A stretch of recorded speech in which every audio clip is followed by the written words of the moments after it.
oggi farò una ricognizione complessiva dei principali danni e con l'assessore alle infrastrutture stiamo verificando questo cantiere, ci saranno anche scelte precise con tempi ristretti rispetto all'apertura complessiva del ponte qui a fianco.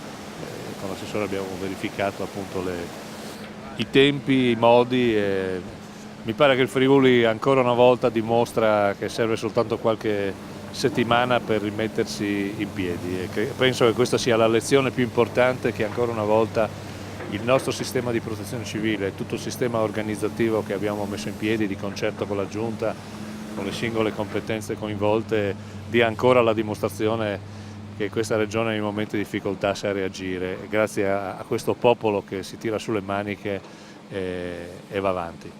Assessore Pizzimenti, poco più di 15 giorni per riaprire la strada, si dà una risposta alla popolazione ma anche alle imprese? Assolutamente sì, questa è la grande volontà da parte della Regione, ma soprattutto di FVG Strade, che ha fatto un bellissimo lavoro, soprattutto in tempi, come diceva lei, velocissimi.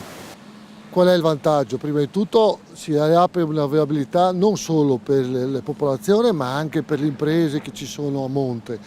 Quello che interessa è che oltre questa viabilità poi ci sarà fatta una viabilità che sarà definitiva con il ripristino del ponte, prima in modo parziale e poi definitivo con ponte nuovo.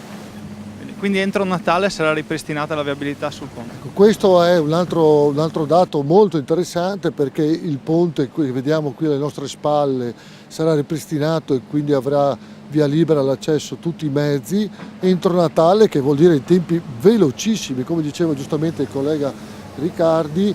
Qui siamo di fronte a un'impresa dal punto di vista proprio dei tempi e dei modi.